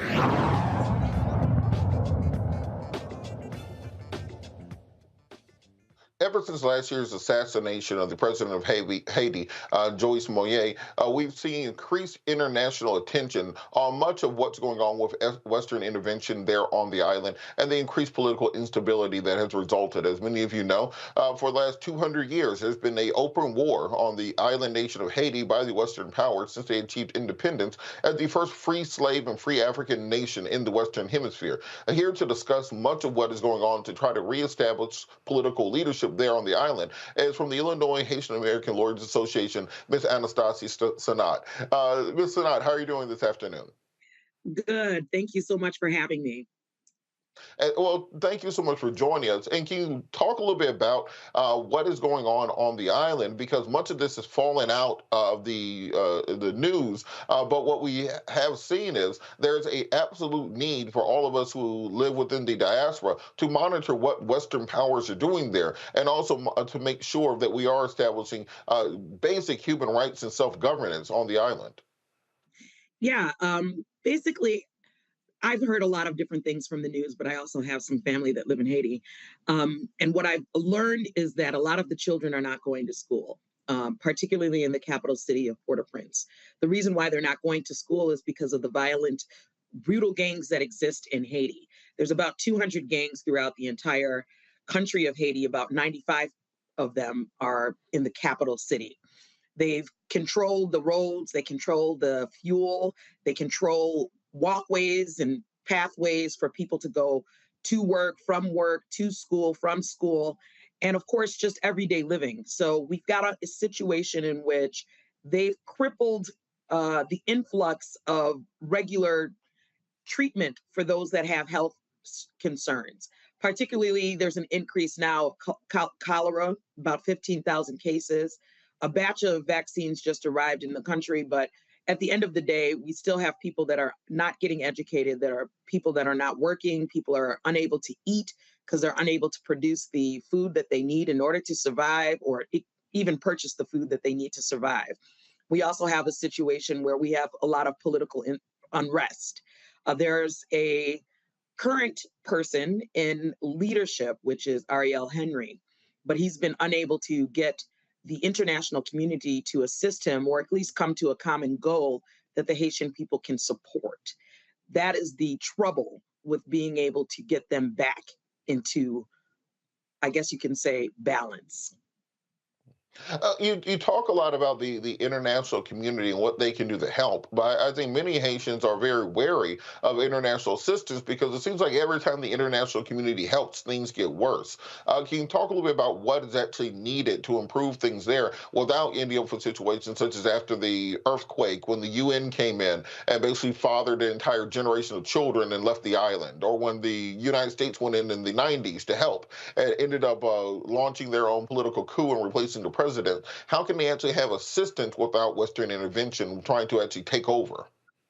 Well, that's about education, because the international communities that have gone there in the past, as you've identified, we've had a successful slavery vote, and that's why Haiti has been a target for so many centuries from the international community because of their resources. But then you also had the occupation of the United States back in the early 1900s. And then, of course, you've had various natural disasters in which the international community, especially charity organizations, have provided assistance, and then others like the American Red Cross did not provide sufficient assistance. So first of all, those charity organizations are needed, but they've been quietly leaving the country, number one. Number two, we would need, in order for this to occur, is then to learn from the mistakes. You can't go into a country and destabilize the country with your actions and then expect it to be stabilized after you leave. So it's important that the international community understand the mistakes of the past and not repeat them. What kind of guarantees can the international community give to the Haitian people I'm unsure. We hear a lot in the NGO community about the idea of Haiti fatigue, that they feel like there's always something bad going on in Haiti, and therefore the international community is simply tired of hearing about it and tired of helping.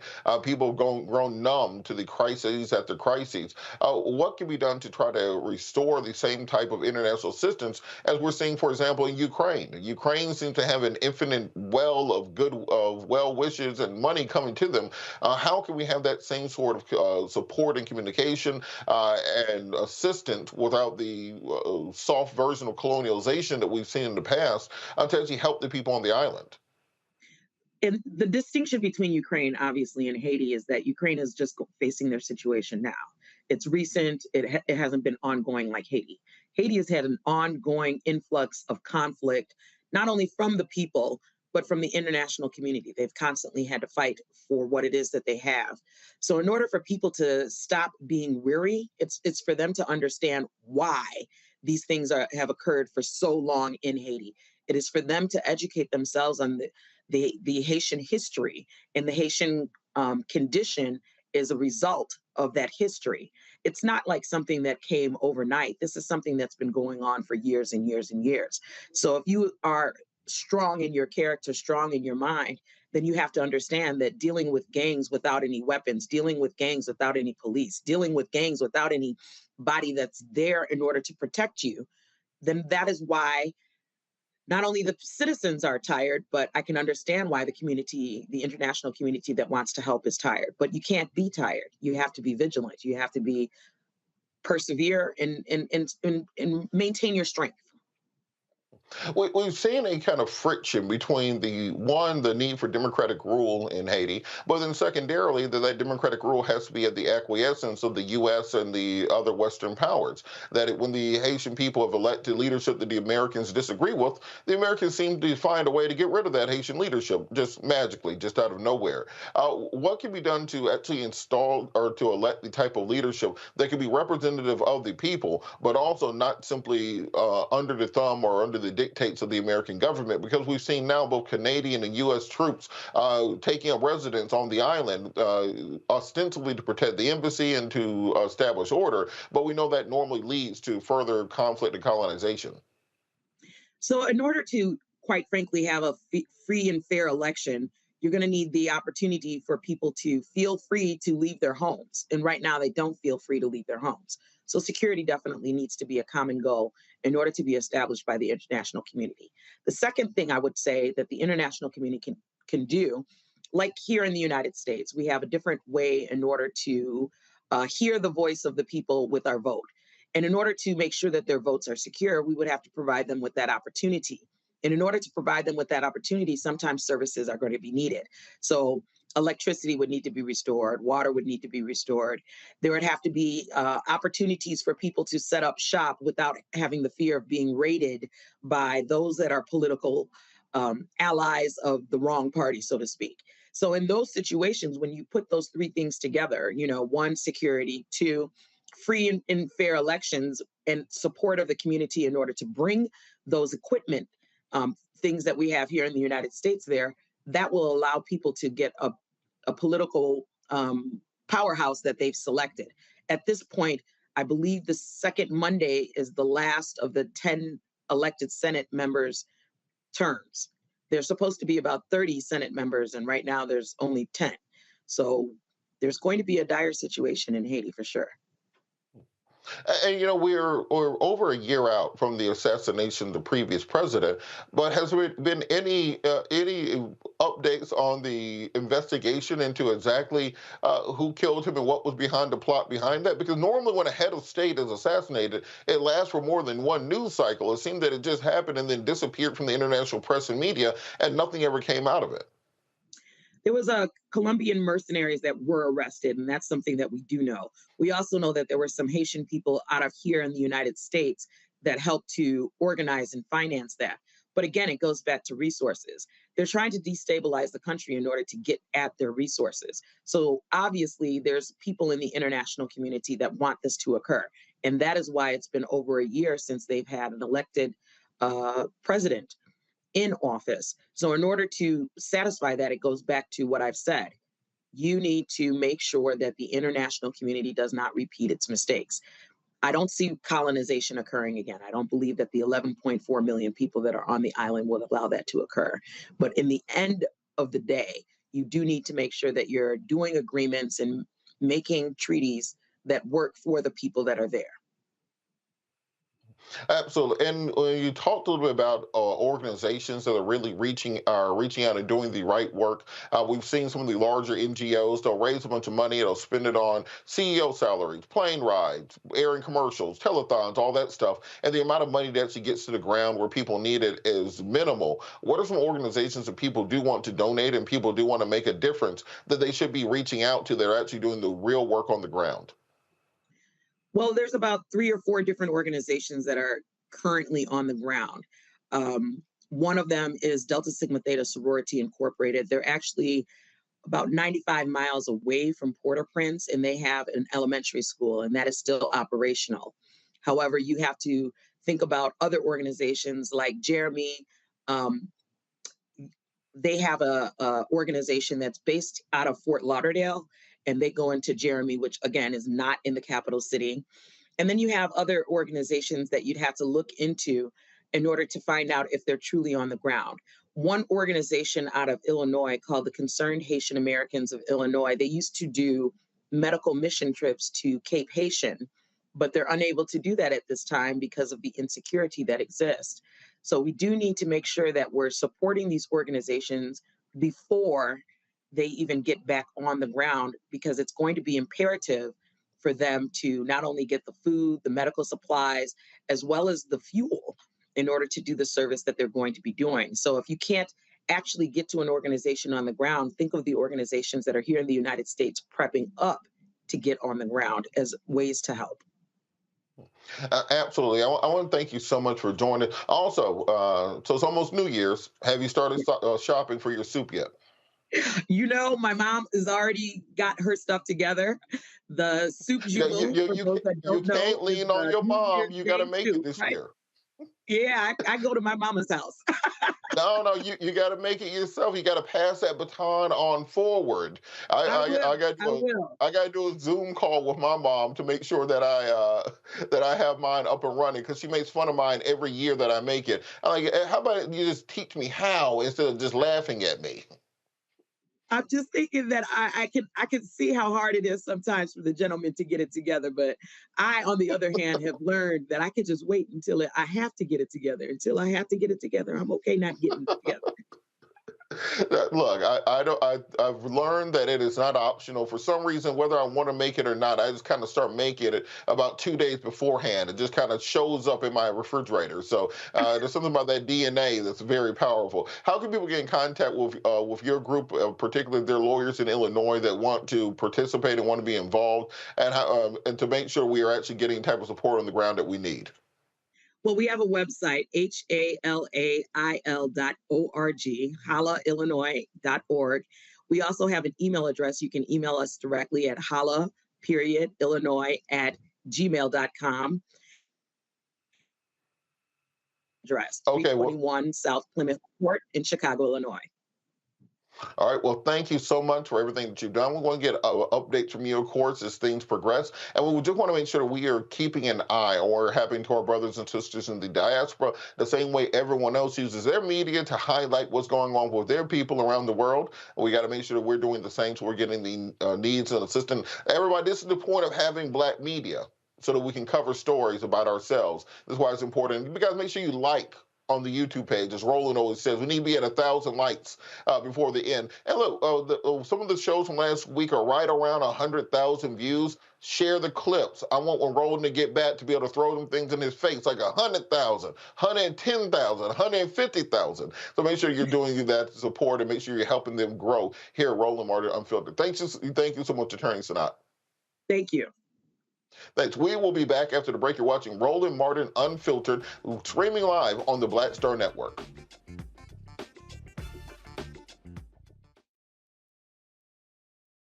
Next on the Black Table with me, Greg Carr, we welcome the Black Star Network's very own Roland Martin, who joins us to talk about his new book, White Fear: How the Browning of America is making white folks lose their minds. The book explains so much about what we're going through in this country right now, and how, as white people head toward becoming a racial minority, it's going to get, well, let's just say, even more interesting. We are going to see more violence. We're going to see more vitriol, because as each day passes, it is a nail in that coffin. The one and only Roland Martin on the next Black Table, right here on the Black Star Network. Hatred on the streets, a horrific scene, a white nationalist rally that descended into deadly violence. White people are losing their damn minds. As an angry pro-Trump mob storms the U.S. Capitol, we've seen We're about to see the rise of what I call white minority resistance. We have seen white folks in this country who simply cannot tolerate black folks voting. I think what we're seeing is the inevitable result of violent denial. This is part of American history. Every time that people of color have made progress, whether real or symbolic, there has been what Carol Anderson at Emory University calls white rage as a backlash. This is the rise of the Proud Boys and the Boogaloo Boys. America, there's going to be more of this. Here's all the Proud Boys, guys. This country is getting increasingly racist in its behaviors and its attitudes because of the fear of white people. The fear that they're taking our jobs, they're taking our resources, they're taking our women. This is white fear.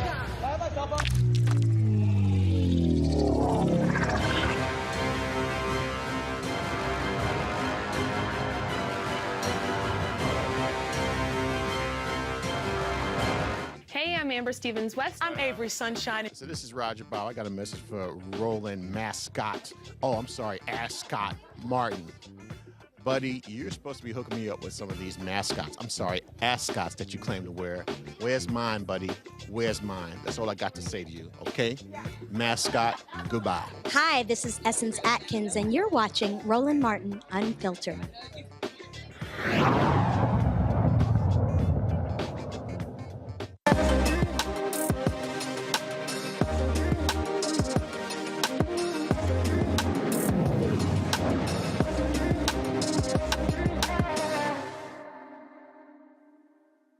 A child's dream inspired a mom to create a business to show her son how to visualize what he could be in the future. Colorful Plates is a specifically designed children's tableware and lifestyle company with diverse characters portraying children doing things they imagine doing in the future. Joining me from Houston, Texas, is the founder and CEO, Robin Oloyoye. Robin, how are you doing today? I'm good. How are you doing? Thanks for having me on.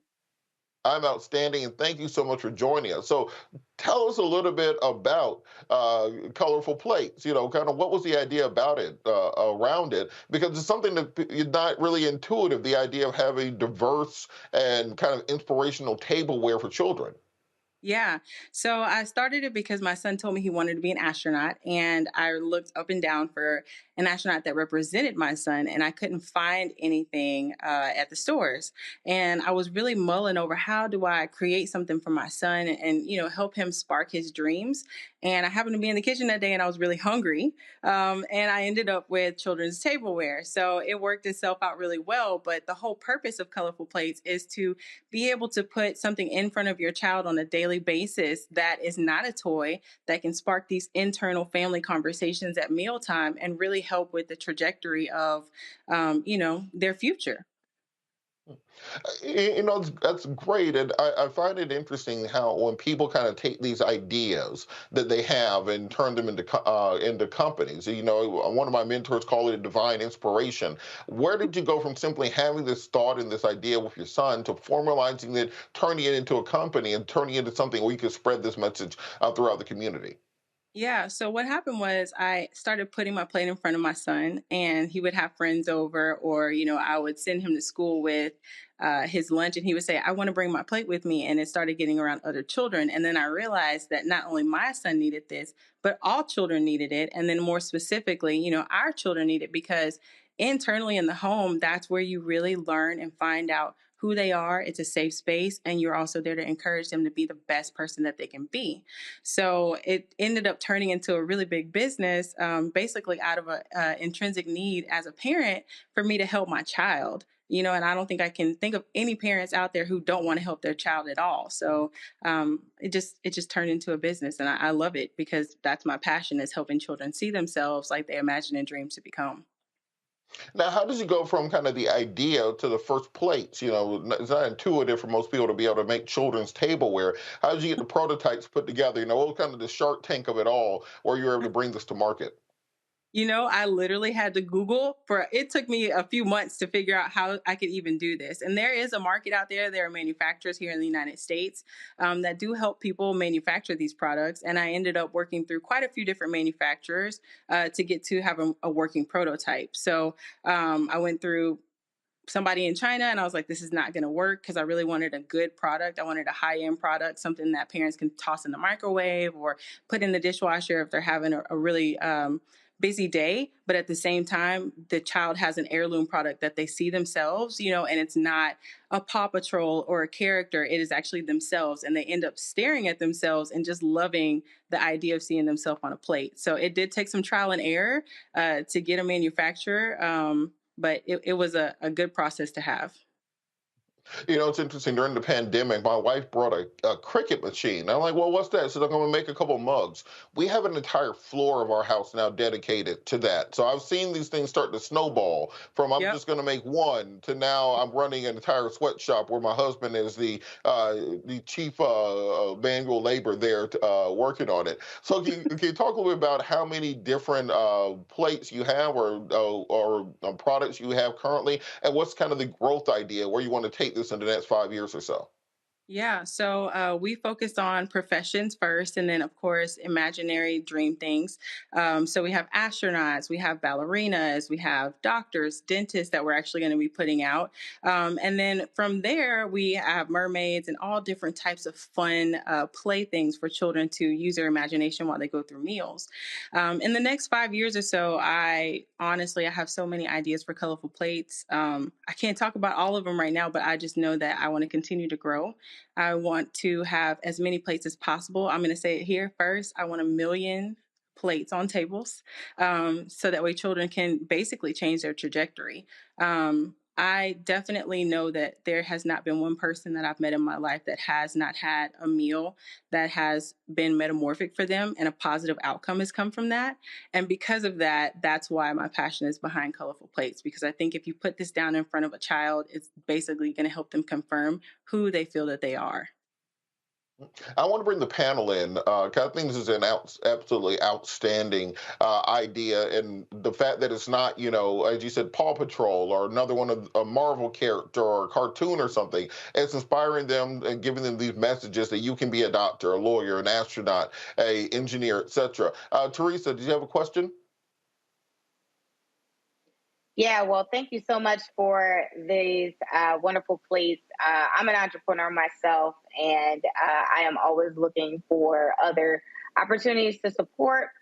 So I think my question is, as you were looking at, different characters, and you saw the reaction with, I'm sure your kids behind it, what made you, say, I have to, do this project and want to make sure that it gets on everybody else's table? That's a great question. And I'm not going to lie to you, as a fellow entrepreneur, there's been plenty of times when I'm like, this is not the right one. Let's just stop and start over again. Right. There's just something so powerful about having meals as families. I think a lot of people actually learned that during the pandemic, that, sitting down together and having these conversations was something that they were missing. And so it really just fall right in line to what my passion was. So I just said, I just have to keep going. And honestly, tableware is an essential, right? And it might not be an essential for somebody who may not have children, but when you actually start investing in your child, you realize, hey, this is worth it. This is worth it for me to put this down on the table. It's worth it for me to have these conversations, because you never know what could come from it. Even just saying, what do astronauts eat, can turn into, well, when I go to space, can you pack a plate for me? I want to take it up to space. You never know what's going to happen. So yeah. That's outstanding. Mustafa, did you have a question? Yeah, well, first of all, this is such an incredible tool, both for educationally and psychologically. I'm curious, there were a number of our businesses of color, during the pandemic that did not survive, did not thrive. I'm curious, were there lessons learned from you when you were going through that's going to help your business to be stronger moving forward? Oh, absolutely. So, one of my manufacturers, actually the first one, when the pandemic started, we were still really small and we were starting to get orders in. And the manufacturer told us, "You're too small. We're putting you at the bottom of the barrel." So, our customers were actually taking a hit, right? And I'm all about customer service, making sure that our people are taken care of. And I literally had to say, if they decide not to manufacture my products, what do I need to do? So from there, I decided to create another branch of my company. So if you were to go to our website, which is colorfulplace.com, you would see that we also have ready-made sets that I've had imported over, but those are available at any point in time.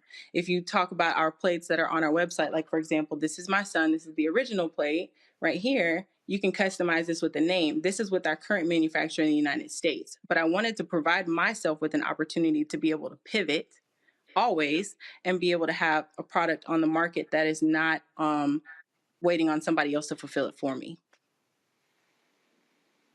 That's outstanding. And Demario, did you have a question? Yeah, I wanted to know how can you get these plates? Is it just through your website? Are you selling it at any retail opportunities? And then that's number one. And number two, seem like schools or daycares with black children and brown children will be wanting something like this to help bring into the school system to bring up the self-esteem, et cetera, of these kids. So those are my two questions. Okay, well, the first question, I'll go to the second question first. So, when it comes to the schools, we're actually developing a school tray. So, be on the lookout for that because we will be able to approach school districts and basically have all of our astronauts out there or different professions that they can use inside of the schools and also paper goods as well. So, that is one area that we are expanding into. And then you'll have to say your second question again. I'm just so excited. It left my mind. No problem. Well, we're excited to have you. We're excited to expose you to our magnificent Black audience and others who are watching. I was wanting to know, you could tell us, how do we get the product? Is it just through your website or can we go to some retail establishment, et cetera? Yeah. So our website is colorfulplates.com and you can purchase our plates on there and you can see anything that's on there can be customizable. It's a nice product. It is microwavable, dishwasher, freezer, and oven safe. And actually, if you can look right here, you can see that that's the name on there, and that's actually my son as a president. In addition to that, we are in museums across the United States, and we do have a few online retailers as well, and we have our ready-made sets on Amazon.com, and you can order those through our website, or you can order them directly through Amazon and type in colorful plates, colorful, Full, plates. Good deal. And also, I understand there might be a discount from Roland Martin viewers. Absolutely. So if you use the discount code Roland, you get 15% off at checkout, and it's available through January 1st. You can see on the screen right there, that's our Instagram at Colorful Plates. Feel free to follow us on Facebook as well. And again, colorfulplates.com. So that's color, Full, plates.com. You can customize your plate. They're great heirloom products. We haven't met a kid to this day that doesn't love their plate. And can you talk a little bit about this kind of customization process? Do I can I go to the website and say, look, I want my kid to be Tiger Woods or something, and you guys can create a plate of that nature? Or is it kind of like a set number of things that they can choose from? You can kind of customize it with a name or face. Just walk us through the process of how people order these. So it's a pretty simple process. All of our characters are proprietary, so I developed all of them. So any character that you see is modeled after a child that I know.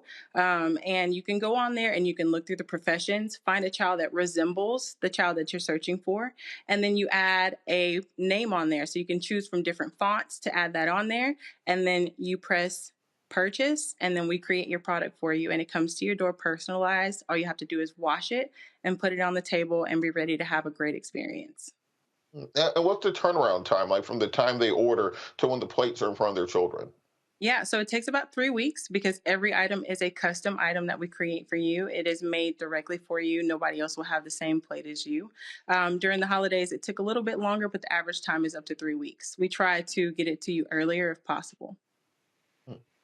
And just when it comes to growing this, because I can see this being, as DeMario said, in every daycare around the country, or every school, or even on the shelves at Target. What are the plans to kind of ramp this up to that next level so that we can all be sitting here like I knew her when we see you on the cover of Essence and all those other magazines doing your TED Talks and stuff? Hey, it's starting right here, right now. Just being able to talk to my community, making sure that everybody knows what's available to them, being able to understand what the investments are. The next year, we're really going to be focused on ramping up with retailers, getting to know them. It takes a while to do that process, and we are in big competition with a lot of big characters out there, but I'm really confident that our characters stand out on their own and they represent so many good things all the way around. So look for us in retailers in the next year. And if you happen to be in any of the museums across the country, the Baltimore Museum of Art is one of our big partners that we work with. Just walk in there and you'll see us in there.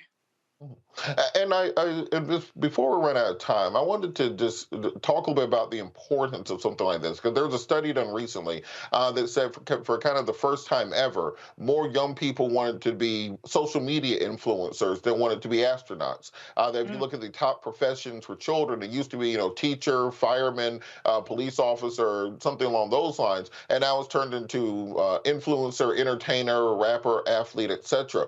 Can you talk about the importance of exposing our children to these images of themselves and a form of success that isn't necessarily about singing or entertaining or influencing, but actually having these careers that are really going to rebuild our communities? Yeah. So if you didn't know this, children eat about 17,000 times between the ages of 2 and 11. And that's just in the United States. And a lot of times children say, I want to be a singer or whatever it may be, and they don't understand all the work that goes behind it. So being able to say, hey, in your history, your ancestors, you had engineers, you had mathematicians, and they were the people who were able to create some of these cool products that you see today.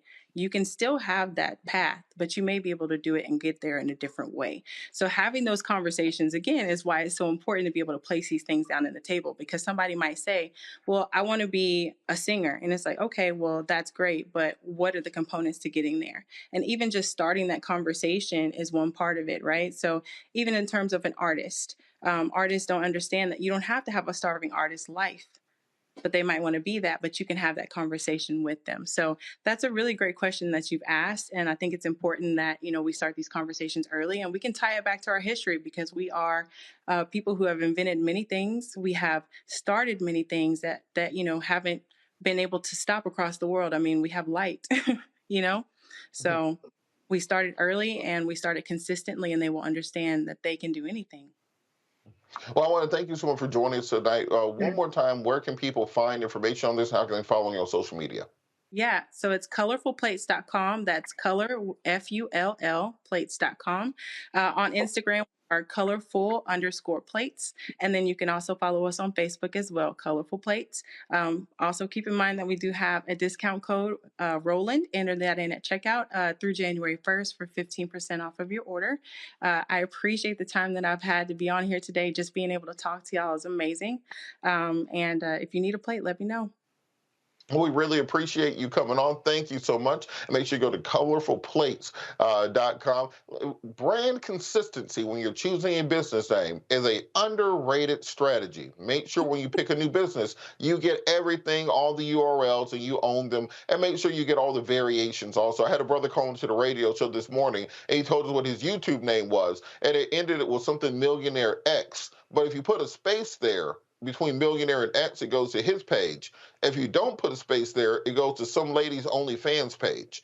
Make sure you lock down all, I'm being for real, make sure you lock down all variations when you are starting your business. This is great business sense, and we really appreciate everything that you're doing, everything you're doing to help children and help the community. It's been outstanding speaking with you. All right, that will do it for us tonight on Roland Martin Unfiltered. I want to thank our panel, Mustafa Santiago, Teresa, and DeMario. Got to thank everybody in the control room for coaching me through this and making sure that we have a great show. Got to thank Roland for letting me keep his seat warm. He'll be back in early January after a much-needed vacation. Got to thank you, the viewers, because without you, I'm just a crazy person talking into a microphone. As I say to end every show, in the words of Gil Scott-Heron, no matter the consequences or fears to grip your senses, you got to hold on to your dreams. Hold on to your dreams, America. Holla!